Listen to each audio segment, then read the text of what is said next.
श्री गुरुचरण कमलेभ्यो नमः। श्री गणेशाय नमः। श्री सरस्वत्यै नमः। श्री विष्णवे नमः। श्री कृष्ण गोविंद हरे मुरारी, हे नाथ नारायण वासुदेव। श्री कृष्ण गोविंद हरे मुरारे, हे नाथ नारायण वासुदेव। हे नाथ नारायण वासुदेव। हे नाथ नारायण वासुदेव। हे नाथ नारायण वासुदेव। श्री कृष्ण गोविंद हरे मुरारे, हे नाथ नारायण वासुदेव। ओम नमो भगवते वासुदेवाय। ओम नमो भगवते वासुदेवाय। ओम नमो भगवते वासुदेवाय। ओम नमो भगवते वासुदेवाय।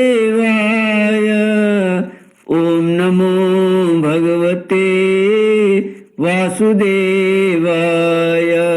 ओम नमो भगवते वासुदेवाय। कृष्णाय वासुदेवाय हरये परमात्मने प्रणतक्लेशनाशाय गोविन्दाय नमो नमः। कृष्णाय वासुदेवाय देवके नंदनाय च नंदगोपकुमाराय गोविन्दाय नमो नमः। सच्चिदानंद रूपाय विश्वोत्पत्त्यादिहेतुवे तापत्रय विनाशाय श्री कृष्णाय वयं नमः। सच्चित आनंद स्वरूप परमात्मा जो सृष्टि के उत्पत्ति पालन और श्रृंगार करता है तथा जीवों के आध्यात्मिक आदि दैविक आदि भौतिक तापों को नष्ट करने वाले हैं, अर्थात जीवों के मानसिक शारीरिक और भौतिक दुखों को दूर करने वाले हैं, उन श्री कृष्ण भगवान को हम नमस्कार करते हैं। श्री कृष्ण गोविंद हरे मुरारे, हे नाथ नारायण वासुदेव। श्रीमद् भागवत 10वां स्कंद 11वां अध्याय श्लोक 30 से। श्री शुक उवाच तच्छ्रुत्वेकधियो गोपाः साधु साध्विति वादिनः ब्रजान् स्वान् स्वान् समायुज्य ययुरूढ परिच्छद्दाः वृद्धान् बालान् स्त्रयो राजन् सर्वोपकरणानि च अनस्वारोप्य गोपाला यत्ता आत्तशरासनाः। श्रीमद्भागवत 10वां स्कंद 10वां अध्याय 10वां स्कंद 11वां अध्याय श्लोक 30 से। वत्सासुर और वकासुर का उद्धार। श्री उपनंद जी ने कहा यदि तुम लोगों को मेरी बात जंचती हो तो आज ही हम लोग वृंदावन के लिए कूच कर दें, देर न करें, गाड़ी छकड़े जोतें और पहले गायों को जो हमारी एकमात्र संपत्ति हैं वहां भेज दें। श्री सुखदेव जी कहते हैं, उपनंद जी की बात सुनकर सभी गोपों ने एक स्वर से कहा, बहुत ठीक, बहुत ठीक। इस विषय में किसी का कोई मतभेद नहीं था। सब लोगों ने अपनी झुंड की झुंड गायें इकट्ठी की और छकड़ों पर घर की सब सामग्री लादकर वृंदावन की यात्रा की।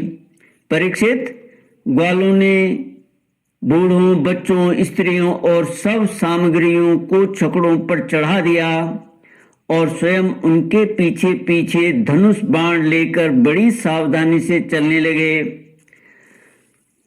उन्होंने गौ और बछड़ों को तो सबसे आगे कर लिया और उनके पीछे पीछे सिंगी और तुरही जोर जोर से बजाते हुए चले। उनके साथ ही साथ पुरोहित लोग भी चल रहे थे। गोपियां अपने अपने वक्ष स्थल पर नई केसर लगाकर, सुंदर सुंदर वस्त्र पहनकर, गले में सोने के हार धारण किए हुए रथों पर सवार थी और बड़े आनंद से भगवान श्री कृष्ण की लीलाओं के गीत गाती जाती थी। यशोदा रानी और रोहिणी जी भी वैसे ही सज धज कर अपने अपने प्यारे पुत्र श्री कृष्ण तथा बलराम के साथ एक छकड़े पर शोभायमान हो रही थी। वे अपने दोनों बालकों की तोतली बोली सुन सुनकर भी अघाती न थी और सुनना चाहती थी। वृंदावन बड़ा ही सुंदर वन है। चाहे कोई भी ऋतु हो, वहाँ सुख ही सुख है। उसमें प्रवेश करने वाले, वहां प्रवेश करके ग्वालों ने अपने छकड़ों को अर्धचंद्राकार मंडल बांधकर खड़ा कर दिया और अपने गोधन के रहने योग्य स्थान बना लिया। परीक्षित, वृंदावन का हरा भरा वन अत्यंत मनोहर, गोवर्धन पर्वत और यमुना नदी के सुंदर सुंदर पुलिनों को देखकर भगवान श्री कृष्ण और बलराम जी के हृदय में प्रीति का उदय हुआ। राम और श्याम दोनों ही अपनी तोतली बोली और अत्यंत मधुर बालोचित लीलाओं से गोकुल की ही तरह वृंदावन में भी ब्रजवासियों को आनंद देते रहे। थोड़े ही दिनों में समय आने पर वे बछड़े चराने लगे। दूसरे ग्वाल बालों के साथ खेलने के लिए बहुत सी सामग्री लेकर वे घर से निकल पड़ते और गोष्ठ गायों के रहने के स्थान के पास ही अपने बछड़ों को चराते। श्याम और राम कहीं बांसुरी बजा रहे हैं तो कहीं गुलेल या ढेल बांस से ढेले या गोलियां फेंक रहे हैं। किसी समय अपने पैरों के घुंघरू पर तान छेड़ रहे हैं तो कहीं बनावटी गाय और बैल बनकर खेल खेल रहे हैं। एक ओर देखिए तो सांड बन बनकर हंकड़ते हुए आपस में लड़ रहे हैं तो दूसरी ओर मोर, कोयल, बंदर आदि पशु पक्षियों की बोलियां निकाल रहे हैं। परीक्षित, इस प्रकार सर्व शक्तिमान भगवान साधारण बालकों के समान खेलते रहते हैं, बालकों के समान खेलते रहते। एक दिन की बात है, श्याम और बलराम अपने प्रेमी सखा ग्वाल बालों के साथ यमुना तट पर बछड़े चरा रहे थे। उसी समय उन्हें मारने की नीयत से एक दैत्य आया। भगवान ने देखा कि वह बनावटी बछड़े का रूप धारण कर बछड़ों के झुंड में मिल गया है। वे आंखों के इशारे से बलराम जी को दिखाते हुए धीरे धीरे उसके पास पहुंच गए। उस समय ऐसा जान पड़ता था मानो वे दैत्य को तो पहचानते नहीं और उस हट्टे कट्ठे सुंदर बछड़े पर मुग्ध हो गए हैं। भगवान श्री कृष्ण ने पूंछ के साथ उसके दोनों पिछले पैर पकड़कर आकाश में घुमाया और मर जाने पर कैथ के वृक्ष पर पटक दिया। उसका लंबा तगड़ा दैत्य शरीर बहुत से कैथ के वृक्षों को गिराकर स्वयं भी गिर पड़ा। यह देखकर ग्वाल बालों के आश्चर्य की सीमा न रही। वे वाह वाह करके प्यारे कन्हैया की प्रशंसा करने लगे। देवता भी बड़े आनंद से फूलों की वर्षा करने लगे। श्री कृष्ण गोविंद हरे मुरारे, हे नाथ नारायण वासुदेव। श्री सुखदेव जी कहते हैं, परीक्षित, जो सारे लोगों के एकमात्र रक्षक हैं वे ही श्याम और बलराम अब वत्सपाल बछड़ों के चरवाहे बने हुए हैं। वे तड़के ही उठकर कलेवे की सामग्री ले लेते और बछड़ों को चराते हुए एक वन से दूसरे वन में घुमा करते। एक दिन की बात है, सब ग्वाल बाल अपने झुंड के झुंड बछड़ों को पानी पिलाने के लिए जलाशय के तट पर ले गए। उन्होंने पहले बछड़ों को जल पिलाया और फिर स्वयं पी लिया। ग्वाल बालों ने देखा कि वहां एक बहुत बड़ा जीव बैठा हुआ है। वह ऐसा मालूम पड़ता था मानो इंद्र के वज्र से कट कर कोई पहाड़ का टुकड़ा गिरा हुआ है। ग्वाल बाल उसे देखकर डर गए। वह बक नाम का एक बड़ा भारी असुर था जो बगले का रूप धर के वहां आया था। उसकी चोंच बड़ी तीखी थी और वह स्वयं बड़ा बलवान था। उसने झपट कर श्री कृष्ण को निगल लिया। जब बलराम आदि बालकों ने देखा कि वह बड़ा भारी बगुला श्री कृष्ण को निगल गया, तब उनकी वही गति हुई जो प्राण निकल जाने पर इंद्रियों की होती है। वे अचेत हो गए। परीक्षित, श्री कृष्ण लोक पितामह ब्रह्मा के भी पिता हैं। वे लीला से ही गोपाल बालक बने हुए हैं। जब वे बगुले के तालू के नीचे पहुंचे तब वे आग के समान उसका तालू जलाने लगे। अतः उस दैत्य ने श्री कृष्ण के शरीर पर बिना किसी प्रहार का घाव किए ही झटपट उन्हें निगल लिया और फिर बड़े क्रोध से अपनी कठोर चोंच से उन पर चोट करने के लिए टूट पड़ा। कंस का सखा बकासुर अभी भक्त वत्सल भगवान श्री कृष्ण पर झपट ही रहा था कि उन्होंने अपने दोनों हाथों से उसके दोनों ठोर पकड़ लिए और ग्वाल बालों के देखते देखते ही खेल खेल में उसे वैसे ही चीर डाला जैसे कोई वीरण गांडर जिसकी जड़ का खस होता है को चीर डाले। इससे देवताओं को बड़ा आनंद हुआ। सभी देवता भगवान श्री कृष्ण पर नंदन बन के बेला चमेली आदि के फूल बरसाने लगे तथा नगाड़े शंख आदि बजाकर एवं स्तोत्रों के द्वारा उनको प्रसन्न करने लगे। यह सब देखकर सब के सब ग्वाल बाल आश्चर्यचकित हो गए। जब बलराम आदि बालकों ने देखा कि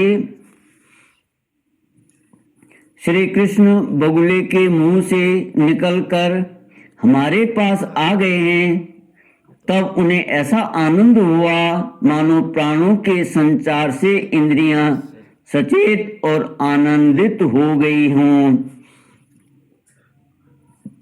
सबने भगवान को अलग अलग गले लगाया।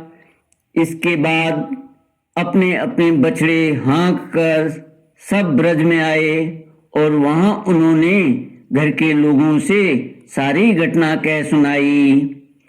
श्री सुखदेव जी कहते हैं, परीक्षित, बकासुर के वध की घटना सुनकर सब के सब गोप गोपी आश्चर्यचकित हो गए।